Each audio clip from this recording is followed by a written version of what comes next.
Welcome to the Fuel Podcast, where we explore the foundations under extraordinary lives. And now, here is your host, Chris Swartz.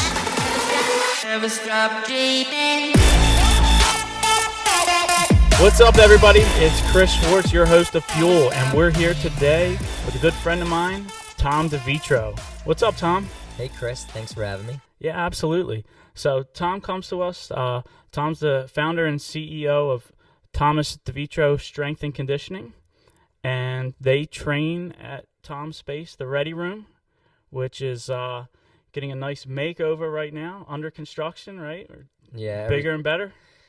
Yeah, everything's kind of upside down right now in the good way. Nice. So. And Tom's also got a little bit of military background in the Army Rangers, huh? Yeah, I used to do some soldiering. Okay, yeah. Nice. So we're going to talk to Tom today, and we're just going to talk, first, I guess, Tom, we go back a little bit, and so for those of you listening, Tom and I actually started out going to the gym. Tom had a different space in his career. He had another business, different gym, and I had walked in there and no idea what I was doing, and Tom took me under his wing and he got me signed up, and it was a great community, great family of people there. And lo and behold, next thing I know, I also bought a new house, had a few extra rooms. Tom was in transition before he was getting settled in to buy his house, so we kind of crashed for a little bit. We were roomies for a good year or so, right? Yeah. So. Me, you, and the Loose. Yep. Yeah. Yeah, that was Anthony it. Loose today. That was interesting. That was an interesting. What was that? Like a 6 month? That was like a 6 month run. Yeah, I think it might have been a little longer. We might have got a year in there. That was fun. But yeah, I mean, talk about going from a guy that was just trying to lose a couple of extra lbs from a couple cheeseburgers to I got an Army Ranger living with me, waking me up at 4 o'clock in the morning, ready to roll. I mean, it was pretty intense, but awesome. I feel bad about stealing some of your protein sometimes. Yeah. I was trying to hit a certain amount of protein some days, and you're like, yo, where's my turkey? I'm like, ugh. Yeah. Sorry, I needed that. There was a lot of bacon cooked in that house. There was definitely lots of bacon. I remember when Anthony, he made like 15 peanut butter and jellies on a Sunday for the whole week. Yeah. That was an inch. I was like, well, what's going on here? He's like, I'm just making lunch for the week. Yeah, it's like meal prep basic style. Yeah. Meal prep ant style. Yeah. Like, 3 guys yeah. in a house. So, but yeah, man. So we're just, sharing some stories, and what I wanted to talk to you about is I see everything going on right now with the Ready Room, and just huge following you have with your strength and conditioning program. And I was actually out. Where were we? We were at Chicken Pete's. Happened to be down there over the weekend, and I saw a couple of people. I guess the Spartan race was Saturday. Yeah. So we were just down there coincidentally with the kids, and we had some stuff to do out in the city. And we said, hey, let's grab a fun lunch. Well, of course, I didn't think it's college football Saturday, and oh, by the way, the Spartan race has just ended. So a lot of people running around, and there were a lot of people with Thomas DiVietro Strength and Conditioning shirts, and I was like, I know that guy. So you got a lot of people out there. You're helping so many people, transform their lives, and I just want to kind of talk to you a little bit about what motivates you, and I was joking around, talking about the 4 a.m. I mean, it's no bullshit. You were up, ready to roll at 4 a.m., and it was like, hey, I'm leaving, maybe it was 5 o'clock, by the time you got everything together. And I mean, you were out the door, you were at the gym, and class was on at, 5 o'clock, 5:30. And I don't know about, those of us that are listening, but, the amount of energy that this dude has at 5 a.m., it's scary. So we want to talk about a little bit, where where does that come from, man? Like what we're here at Fuel, what we're about is we're trying to share some stories with just, people that have that drive, that have a little something inside them that allows them to just go the extra mile. And so I'm just going to kick it to you, Tom, and kind of let you talk a little bit about what drives Tom. What drives Tom? That's an easy question for me to answer. It's what wakes me up. And it's what keeps me up. It's what keeps me going, and it's the people I love. That's it. As soon as I wake up, or whether they're waking me up, they pop in my mind. I can hear their voices. I can feel their love. Yep. And I automatically start talking to people I love in my head, like a little meditation as soon as I wake. Even while I'm brushing my teeth and shaving my head, as soon as I wake, and nice. Through that little routine. I've always been like that. I'm kind of like an outgoing introvert, so I think about a lot of things. Sure. And I think about the people that I love. Gratefully, I had, a very loving family with my mother and my grandparents, and they just showed us what true love was. And that if you have true love and people that you love, and you do everything in your heart with all the energy for the people you love, then you'll never run out of energy. That cause doesn't. That's awesome. It doesn't run out. Yeah, and you're able to kind of tap into that and use that as no pun intended, your fuel for the day. And now it doesn't, I say love, but that doesn't mean it's like it's very powerful.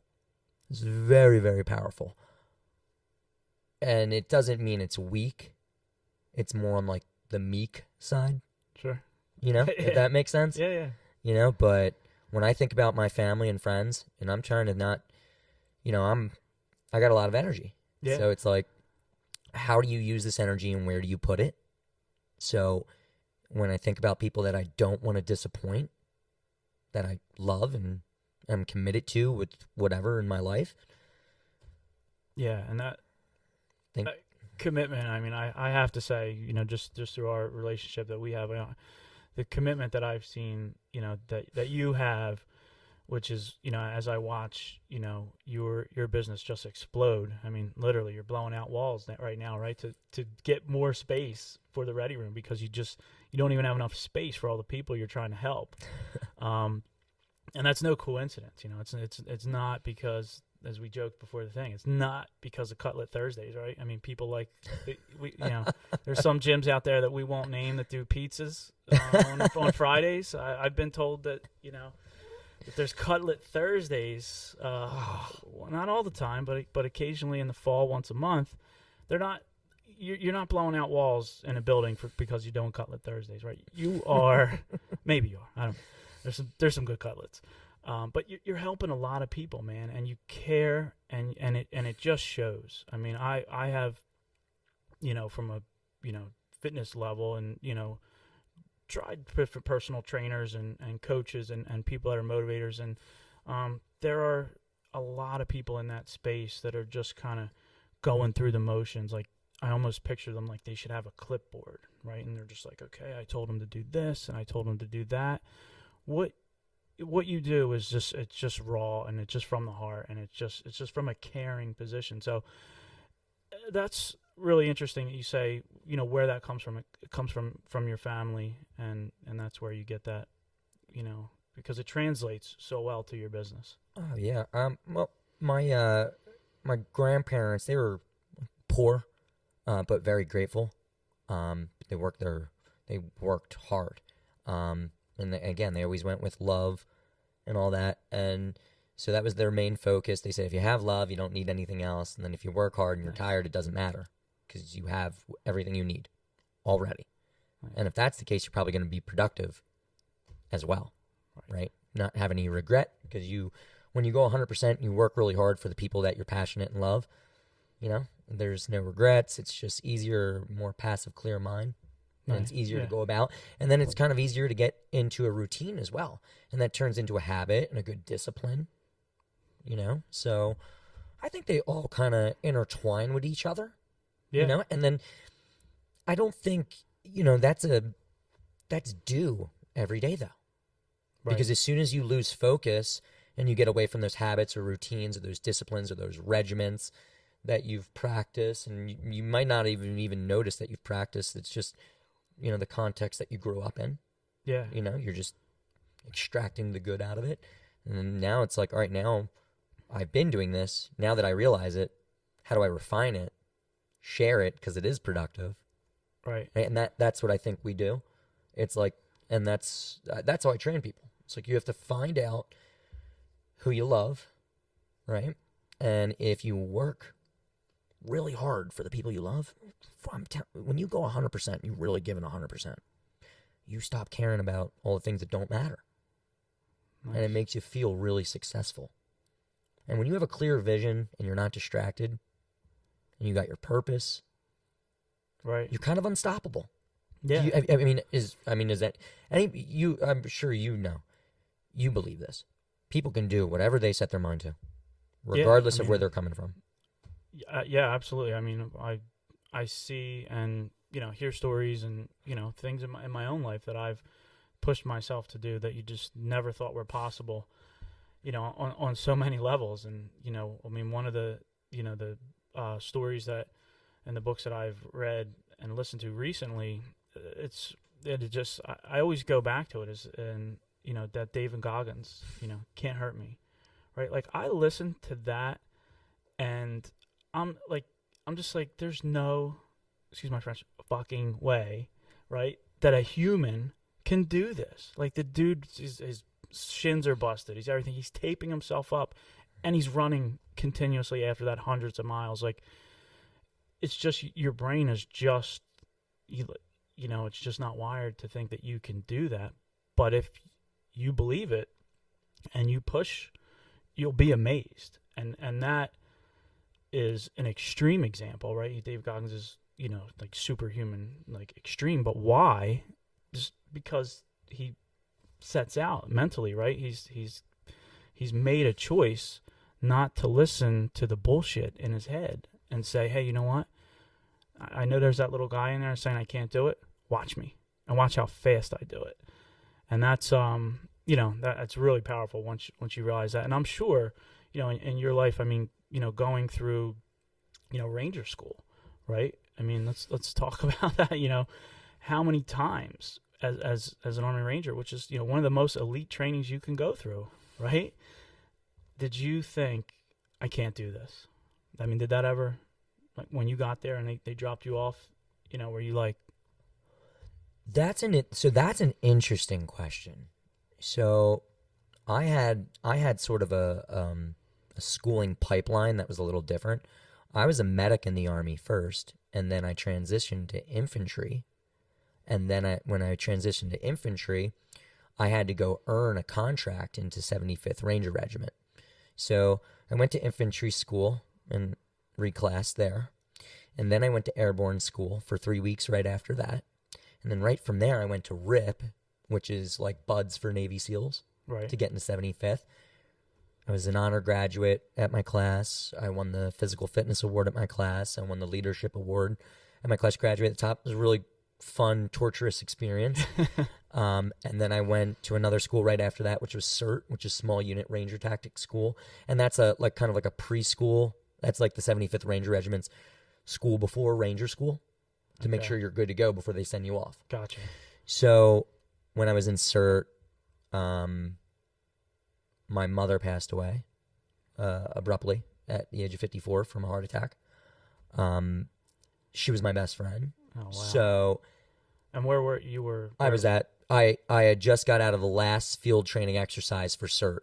So I had finished CERT, completed it, and then it was on to the final phase, which was actual Ranger School leading up to this point. So I came back home from Georgia to Delco to bury my mom, 7 days. Right there, being out of the military and with life now, I wanted to quit. I had it in my head when on my way back from Fort Benning from Delco. I knew I was going to quit. And I saw two guys that I went through airborne and RIP with Avery Howard. He was my roommate down in Alabama after I got to 75th. And then Dakota Cardasanto. I met Dakota in airborne school, and we went through RIP together. And when I came back after burying Mom, I was supposed to go to Ranger School.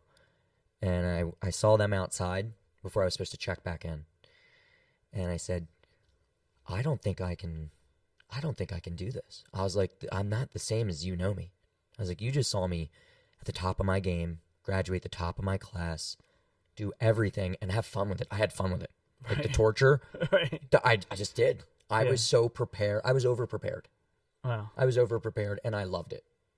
Because I wanted it so bad. Right. And I actually took for granted how much confidence that my grandparents and especially my mother, who's my best friend, gave me.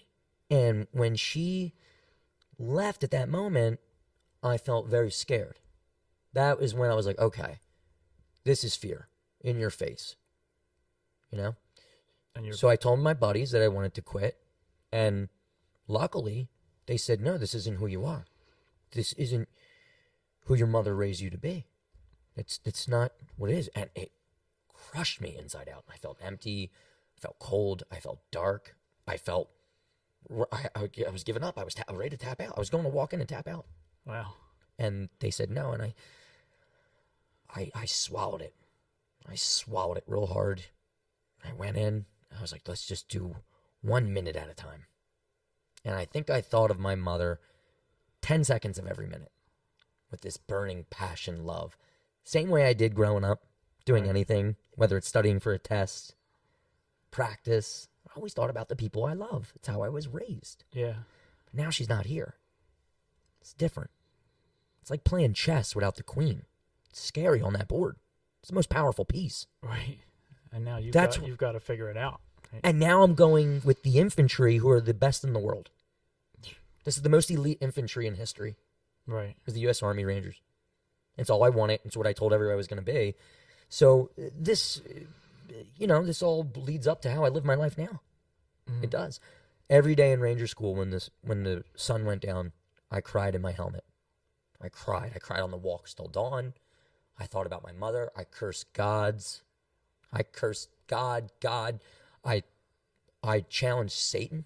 I said I was so confused and full of hate. Yeah. I was why did this happen? Why? Why me? Blame. Right? And then I use it as like a good thing. Well, maybe I was meant to be here. This cold-hearted, full of rage, going to where I'm going to and what I'm doing this for. And it was a very confusing time. And the only thing that brought me through Ranger School was the love of my mother and the ones I love and my passion. And it's so easy to focus on negative things and setbacks and losses and things not going as planned. But if you keep with that focus of the people you love and doing the right thing, it's an accountability that is endless. So I use that today still. So as soon as I wake up, whether I'm waking up or they're waking me up, Sure. Yeah. And it's still there every day. And it's amazing because we all look for these things that we need to be prepared, right? You need to, this, whatever it is, this training, this machine, this coach, this, but you got through one of the most, difficult trainings with, the most, elite, military unit in the world. And the only thing that it sounds like got you through that was love for the people that you cared for. And you don't buy that at a store. You didn't have to go get anything. Like, you got through the most elite military training in the world with the love that you were taught and conditioned as a child for your family. That's powerful, bro. I was gratefully overwhelmed with true, committed love by my mom, my grandmother, my grandfather. Thank God they showed me. Yeah. Thank God. I was overwhelmed with it so much. There was bad things in my life, just like everybody has. Sure, yeah. Right? But it was so overwhelmed that I knew the difference. And I'm not perfect. I mean, you live with me. Yeah. I'm far from perfect, right? And when my demons and my flaws and negativities come up, and they come up at 4 a.m., Sure. just like they did when the sun went down in Ranger School, you got to use those good things to overcome the bad things. Stay focused. Swallow the pain sometimes. Yeah. Put it to good use. Yeah, and that's exactly, that's kind of what we're doing here at Fuel. Like, we want people to tap into that, and it's different for everyone. But we want them to tap into that and use that foundation and use that fuel to make a difference. And so I'm gonna kind of switch topics a little bit, because we're talking about this love, and I've seen it firsthand for with just your mother and everything. I mean, whenever you were at the house, I mean, you always had that picture of mom up, and your grandparents. I mean, they were still around when you lived with me, and I mean, they were a hoot, man. They were like firecrackers. So now, as we kind of as we all grow and people come into our lives and things change, you've got a whole new little person to love in your life, right? Right? Oh my Lord. Yeah, so Tom just had a little girl, him and his wife Megan, and 8 months old. So 8 weeks. Oh, what did I say? 8 months. 8 weeks. Like, right? Brand new baby. So you are, like, you're in love, bro. Like, I have, we've got 2 girls at home, and how's that changed you? I'm absolutely obsessed. I say we're absolutely blessed, completely in love. I feel like I'm nuts. I love it. I feel like my mother is here. I feel like we're raising my mother, and then my Megan, my wife, my brother-in-law, her brother Tommy. They just had their baby 3 weeks, 6 weeks before us. Oh wow! Right? Nice. And their child looks just like their mother. So I feel like we're raising. That's wild. And they have beautiful, there's 2 little beautiful babies. It's the best in the world right now. It changes you, right? Oh my God. Yeah. Like I said, I'm totally, getting soft, but in the best ways. That's awesome, man. Well, congrats to both you and Meg on that. I, definitely see all the pictures and everything online, and she looks beautiful, and I'm sure both of you are just over the moon, dude. So congrats on that. Thank you. So, Thank you. And so I guess now we'll kind of hit you with, transition into our 3 questions that we hit you with. It's called rapid fire here on Fuel. So basically, you're stuck on an island, and we're going to hit you with a few questions. And the first thing we're going to find out, and of course we just talked about your daughter and your wife and the loving family that you have. So we're gonna just assume that of course you would take them. But outside of those people and your family and loved ones, you're stuck on an island. You're not getting off this island. So who are you taking with you? One person. One person, and they can't be family or friend? They can be friends, but your immediate family and loved ones we know we're going to take. So I mean, it can be someone that's going to help you just their survival skills. Maybe someone's going to make you laugh. Maybe someone's just crazy as hell. Whoever it is that you would want to take and be stuck on an island with. Anyone. Who you got? Avery Howard. Avery Howard. Yeah. All right. Have to put Avery Howard out there. Okay. And I've met Avery. Yeah. He's a pretty wild dude. Yeah. I felt like been in those situations with him. Nice. Yeah. Yeah. And it's been a great time. Okay. So we're taking Avery. Awesome. Definitely. And then second thing, what book you taking with you? What's been a book that you've read that's made a difference that you'd want to share with our listeners? That's a tough one right now. Book, podcast, whatever. I'm gonna go with Napoleon Hill. Okay. Outwitting the Devil.